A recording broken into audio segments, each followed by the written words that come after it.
Selamat datang kembali di Marvel Universe Indonesia bersama saya Admin Y. Pertama-tama kami ingin mengucapkan terima kasih kepada Bahrudin yang telah memberikan dukungan melalui Saweria. Dalam video ini kami akan menceritakan Red Goblin, yaitu Norman Osborn yang menjadi host symbiote Carnage. Red Goblin tampil dalam cerita Threat Level Red dan Go Down Swinging pada komik Amazing Spider-Man isu 794-800. Sebelumnya pada cerita Goblin Nation, Spider-Man menyuntikkan banyak sekali nanomachine ke dalam tubuh Norman Osborn.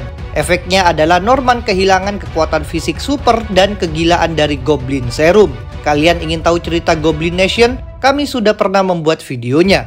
Norman sendiri tidak senang dengan kondisi ini. Dia ingin kembali memperoleh kegilaan. Walaupun begitu, keinginan tersebut sulit dicapai. Dia pernah mencoba berkali-kali menyuntikkan lagi Goblin Serum pada tubuhnya sendiri. Namun nanomachine Spider-Man membuat Goblin Serum tidak berpengaruh sama sekali pada dirinya. Segala upaya Norman selalu berujung kegagalan. Sampai akhirnya Norman terpikir sesuatu, yaitu symbiote Carnage. Norman menyewa dua orang bernama Coleman dan Crane untuk mencari Carnage yang memang sedang terpisah dari Cletus Kasady dan tersimpan di bangunan pengamanan khusus bernama Lockbox yang berlokasi di dasar samudra. Coleman dan Crane terbukti sebagai pemburu profesional yang handal. Mereka mampu memasuki Lockbox dan merampas Carnage. Coleman dan Crane lalu menyerahkan wadah berisi symbiote tersebut kepada Norman yang jelas merasa puas dengan hasil kerja mereka. Setelah itu, Coleman dan Crane berjaga di luar ruangan Norman. Ketika tinggal berdua saja bersama Carnage, dengan antusias Norman membuka wadah penampung dan membiarkan Carnage menyatu dengan dirinya. Dalam proses penyatuan ini,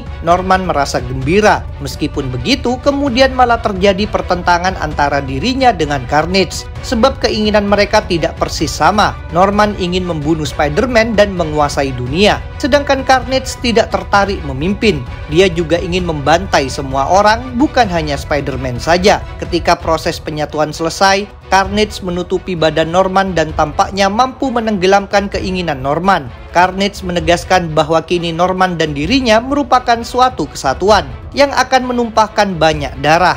Di luar, Coleman dan Crane yang mendengar kegaduhan dari dalam mencoba menanyakan keadaan Norman. Sebenarnya Norman tidak mau diganggu. Sebaliknya, Carnage ingin Coleman dan Crane masuk. Coleman dan Crane yang merasa cemas memutuskan untuk membuka pintu. Alangkah terkejutnya mereka ketika tiba-tiba Carnage mencekik dan menarik mereka. Berikutnya terjadilah penyiksaan dan pembunuhan yang kejam terhadap Coleman dan Crane. Sebenarnya Norman berusaha memprotes sebab kedua orang tersebut bertugas dengan baik padanya. Namun Carnage menegaskan bahwa ini adalah konsekuensi jika berurusan dengannya. Meskipun begitu, ternyata Norman tidak sepenuhnya berada di bawah kendali Carnage. Dalam proses pembunuhan tadi, Norman melakukan campur tangan yang membuat Carnage terkesima. Norman berjanji akan memberikan lagi hal semacam itu dengan satu syarat, yaitu Carnage membiarkan Norman memegang kendali. Maka Carnage pun patuh dan masuk ke dalam tubuh Norman. Setelah itu, Norman bercermin dan melihat wajahnya yang rusak. Sebelumnya, Norman berkali-kali menjalani operasi plastik agar tidak bisa dilacak oleh Spider-Man. Suatu hari, Norman ingin kembali menampilkan wajah aslinya. Maka dia pun menjalani proses operasi lagi. Padahal, dokter bedah memperingatkan bahwa wajah Norman belum siap untuk diubah lagi. Akibatnya, Norman memang memiliki wajah aslinya tapi dalam keadaan yang rusak. Kini, Norman meminta Carnage memulihkan wajahnya. Dalam sekejap, segala kerusakan pada wajah Norman pun lenyap. Selanjutnya, Norman menceritakan kepada Carnage tentang nanomachine Spider-Man di dalam tubuhnya. Maka Carnage membuat Norman memuntahkan semua nanomachine tersebut.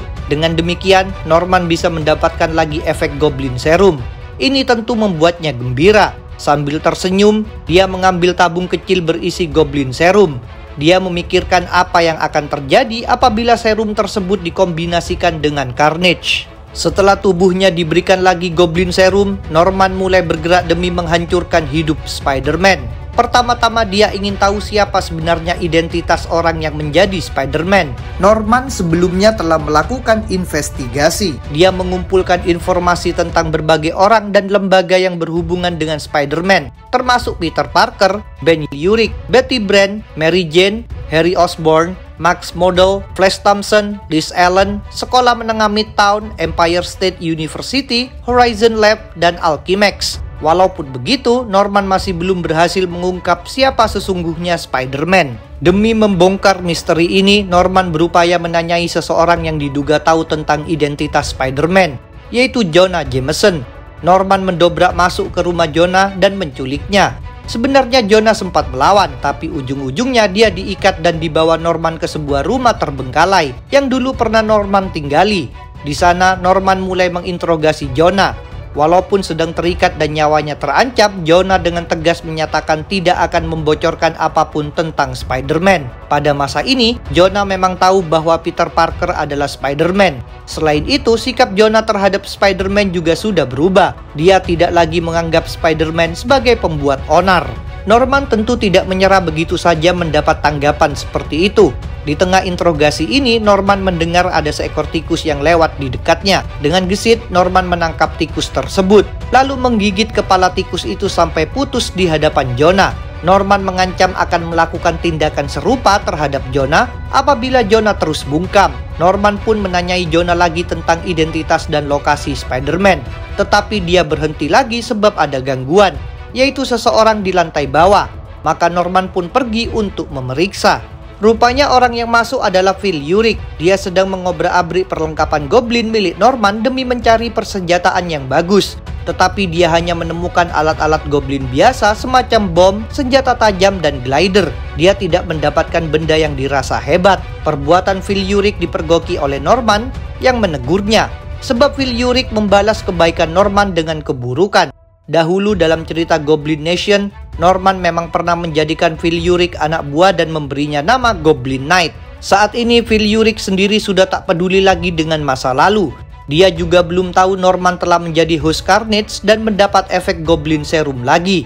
Phil Urich mengira Norman masih tetap lemah. Sambil menyebut dirinya sendiri sebagai Goblin King, Phil Urich menghunus pedang apinya dan melompat menerjang Norman. Alangkah terkejutnya Phil Urich ketika Norman sanggup menahan pedang itu hanya dengan satu tangan saja. Ketika Phil Urich masih merasa kaget, Norman memanfaatkan Carnage untuk membuat tangannya menjadi tajam, lalu menusuk dada Phil Urich sampai dia tewas. Seusai mengatasi gangguan Phil Urich, Norman kembali ke hadapan Jonah. Kali ini dia juga membawa kostum Green Goblin. Dia lalu memakai kostum itu dan mengklaim akan membunuh Spider-Man. Kesombongan Norman ditentang oleh Jonah, yang menegaskan bahwa Norman tidak akan pernah bisa mengalahkan Spider-Man. Jonah mengatakan bahwa Spider-Man selalu bisa bangkit berjuang lagi, tak peduli penderitaan macam apa yang diberikan oleh Norman. Termasuk dahulu ketika Norman melemparkan kekasih Spider-Man dari jembatan. Begitu mendengarnya, Norman langsung terdiam dan berpikir, wanita yang pernah dia lemparkan dari jembatan adalah Gwen Stacy, yang merupakan kekasih Peter Parker. Dengan demikian, Norman bisa menyimpulkan bahwa Spider-Man adalah Peter Parker. Ini jelas membuatnya merasa sangat gembira. Sebaliknya, Jonah menyesal telah berbicara terlalu banyak. Berbekal informasi berharga yang telah didapatnya, Norman pun bergerak lagi. Dengan menaiki glider, Norman mendobrak masuk ke gedung Daily Bugle. Kepada Peter yang sedang berada di sana, Norman memerintahkan agar Spider-Man dipanggil. Saat itu Peter bisa mengenali suara Norman. Peter pun sontak terkejut, sebab dia tidak tahu bagaimana Norman bisa mendapatkan kekuatan Goblin lagi.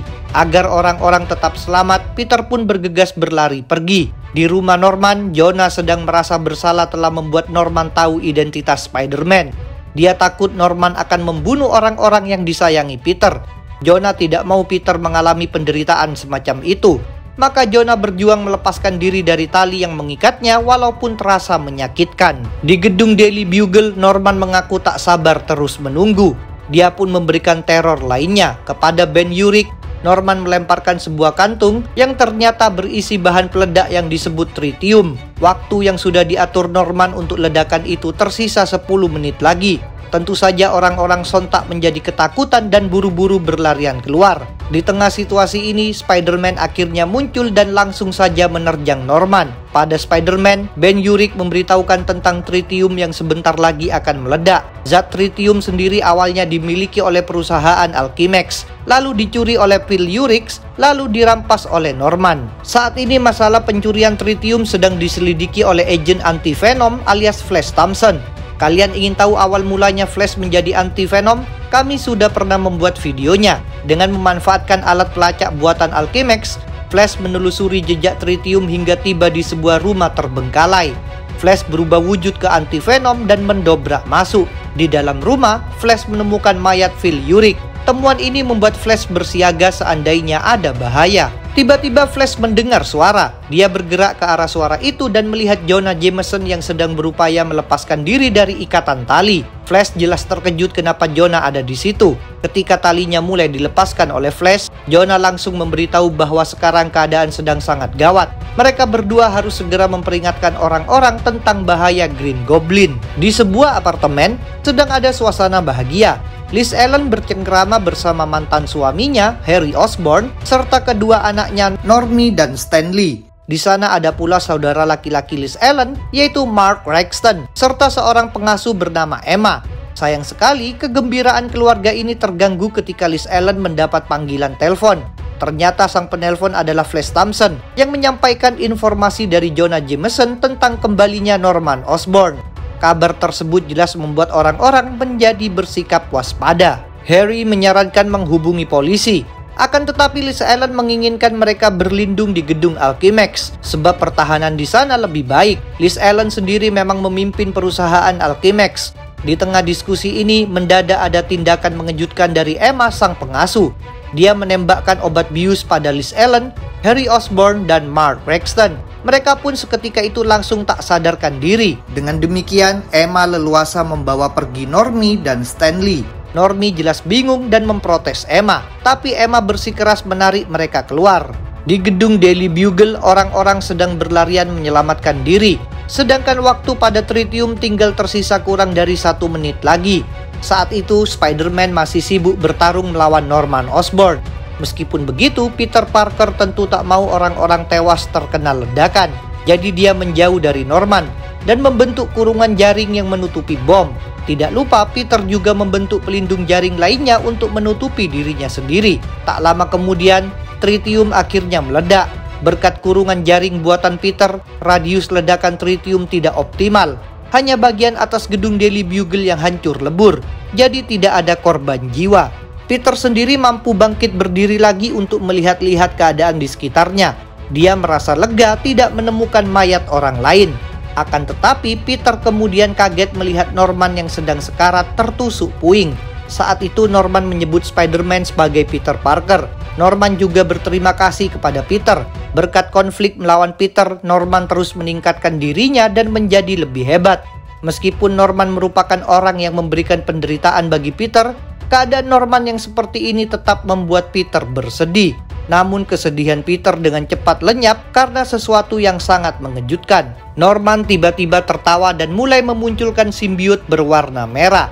Sampai akhirnya Peter menyadari Norman menyatu dengan Carnage. Ternyata tadi Norman memang hanya berpura-pura. Terungkapnya Norman sebagai host Carnage membuat Peter terguncang dan panik. Bahkan dia tidak bisa banyak berbicara. Peter tak mau langsung berhadapan melawan Carnage. Dia memilih memasangkan sebuah alat pelacak pada badan Norman, lalu bergegas melompat melarikan diri. Sayang sekali Norman tidak membiarkan Peter melenggang pergi begitu saja. Dia melemparkan beberapa bom yang melesat terbang mengejar Peter. Semua bom ini bisa tertawa dan berbicara. Selain itu, karena ditambahi simbiot, bom ini tidak terdeteksi indera laba-laba. Malang bagi Peter, salah satu bom sukses menggigitnya. Peter berusaha melepaskannya tapi gagal. Ujung-ujungnya bom itu pun meledak di kakinya. Akibatnya Peter terlempar ke sebuah gedung terbengkalai. Badannya pun terluka, terutama kakinya. Dia disusul oleh Red Goblin yang meluncur masuk ke dalam gedung tersebut dan memanggil-manggil Peter. Saat itu ada pula kabar buruk lainnya bagi Peter. Ternyata Norman menyadari badannya tadi dipasangi alat pelacak. Sebab Carnage memang bisa merasakan segalanya pada permukaan tubuhnya. Alat pelacak tersebut memiliki sistem audio. Jadi Norman pun berbicara kepada Peter melalui benda itu. Dia menawarkan perjanjian untuk Peter. Norman berjanji tidak akan pernah mengganggu Peter lagi asalkan Peter berhenti menjadi Spider-Man. Norman memang mengaku tidak terlalu peduli pada Peter. Yang Norman inginkan adalah menyingkirkan Spider-Man. Jadi Norman memberi kesempatan bagi Peter untuk tetap hidup. Sebaliknya, apabila Peter menggunakan lagi kekuatannya atau tampil sebagai Spider-Man, maka Norman akan menimpakan konsekuensi yang mengerikan. Dia akan menghabisi orang-orang yang disayangi Peter, termasuk Mary Jane, Bibi May, dan Jonah Jameson. Dia mengancam akan membuat mereka semua mengalami kematian yang sangat menyakitkan. Seusai menjelaskan tawarannya, Norman menyuruh Peter memberi tanda bahwa dia mengerti. Tiba-tiba Norman mendengar suara tembakan jaring. Begitu menoleh, Norman melihat di luar ada kostum Spider-Man yang berkibar di tiang dan terbakar. Norman pun tertawa sebab menganggap Peter mematuhi kata-katanya. Sementara itu, Peter sendiri masih berada di dalam gedung. Dia sedang terduduk dan memikirkan segala yang terjadi. Dia menyadari kondisinya sedang sangat buruk. Meskipun begitu, dia tak mau menyerah.